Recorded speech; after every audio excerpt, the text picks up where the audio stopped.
Queridos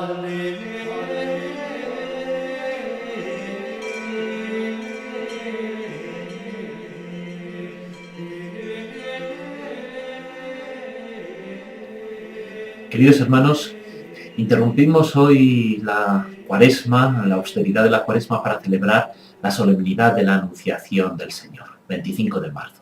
El motivo de esta fiesta son los 9 meses que anteceden a la fecha de Navidad, del nacimiento del Señor, 25 de diciembre.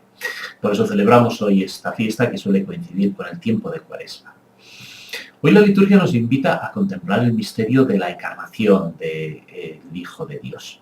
Por una parte tenemos el texto directo de este misterio, que es el texto de la Anunciación, tal como lo recoge el evangelista San Lucas. El ángel Gabriel fue enviado a la ciudad de Nazaret a una virgen desposada con José, cuyo nombre era María.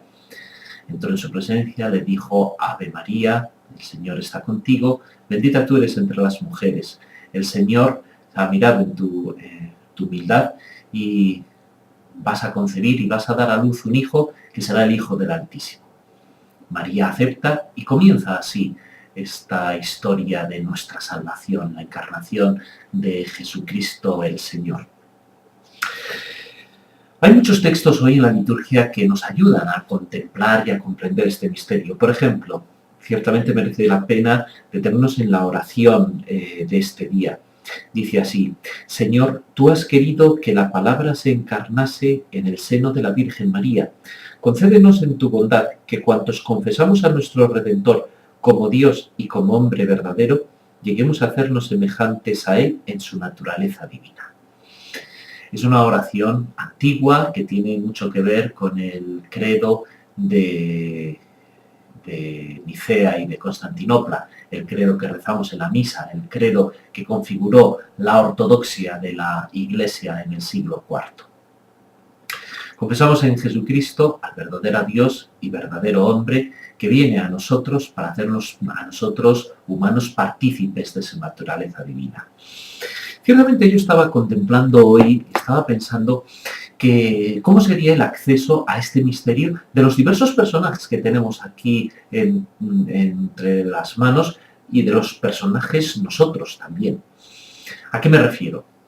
Ciertamente María cree el anuncio del ángel, sabe que eso que se va a producir primero físicamente, humanamente, es imposible, concebir sin concurso de varón. Así se están cumpliendo las profecías antiguas, que vamos a leer también en la liturgia, del profeta Isaías. En un momento de crisis del reino de Israel, le dice el profeta en nombre de Dios al rey de Israel: no te preocupes, será un signo de salvación. La Virgen concebirá y dará a luz un hijo y se le llamará Emmanuel, que significa Dios con nosotros. Un texto antiquísimo, 600, 700 años antes de Cristo, una figura profética de un momento de salvación de Israel. La Virgen, María, acepta el mensaje del ángel. Sencillamente: hágase en mí según tu palabra. Confía en lo que le dice el ángel. Y en este sentido, María de entrada sabe que eso que se está produciendo no es normal. Y María va a acompañar a este niño Jesús, que después va a ser un hombre y que después, en los 3 últimos años de su vida, va a realizar la predicación, el anuncio de la llegada y la presencia del reino de Dios, que se realizará en la pasión, muerte y resurrección. La liturgia nos invita a contemplar a nosotros el misterio del Verbo eterno, tal como lo presenta San Juan en el prólogo del Evangelio. El Verbo se hizo carne y habitó entre nosotros. Vemos el misterio del Dios que existe antes de los tiempos y que de una manera sorprendente asume nuestra carne, se hace uno de nosotros y así nos salva. Nos hace compartir su naturaleza divina tomando nuestra naturaleza humana. Pero esta es una reflexión posterior que ciertamente ni el propio Juan llegó a ella así por el conocimiento de la existencia de un Verbo eterno de Dios antes de haberse encarnado. Al contrario, los discípulos, incluido San Juan, conocieron que en esa persona, Jesús, estaba actuando la fuerza de Dios. Y no simplemente estaba actuando la fuerza de Dios al modo de como había actuado en la antigüedad en los profetas que Dios había ido mandando y que hablaban en su nombre, no, sino que era Dios mismo en persona, era la presencia de Dios que había venido a salvarnos. Digamos, es el camino inverso.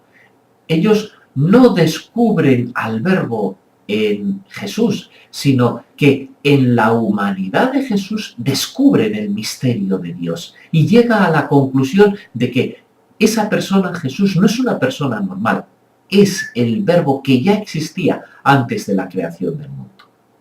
Tal vez para nosotros esto, y es lo que hoy me estaba yo reflexionando, es lo que damos por sentado y tal vez no debiera ser así. Damos por sentado, claro, Jesús es el Hijo de Dios, ha encarnado, ha venido, ha encogido nuestra naturaleza y nuestra naturaleza ha quedado elevada pues porque existía antes de haberse encarnado.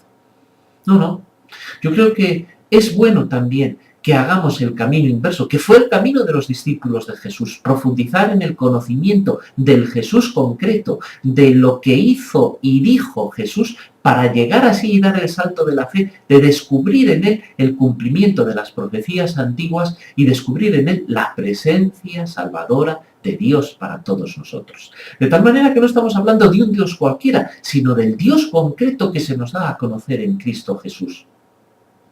Hoy en la encarnación no se ha encarnado de una manera genérica la divinidad en la humanidad. No, en María se ha encarnado la persona concreta que va a ser Jesús, que ya existía, pero que de una manera concreta se va a encarnar en esa persona Jesús y que nos va a dar a conocer un rostro muy concreto que es el verdadero rostro de Dios, que no es una idea, que no es una fuerza, que no es una potencia, sino que es el Hijo, el Verbo Eterno, es una persona que nos va a revelar a otra persona que es el Padre y a otra persona, el Espíritu Santo, en el misterio de un solo Dios.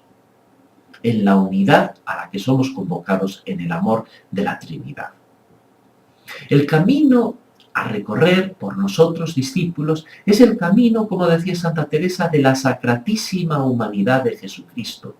Porque en Jesucristo es donde descubrimos quién es el Dios que nos quiere, quién es este Dios que ha venido a buscarnos en la persona de Cristo Jesús y que se nos ha dado a conocer en la persona de Cristo Jesús. Por eso, tal vez, en medio de esta Cuaresma, el profundizar hoy en el conocimiento y en el amor personal a Jesús, al concreto Jesús, Hijo de María, es una labor para la fe y para la oración.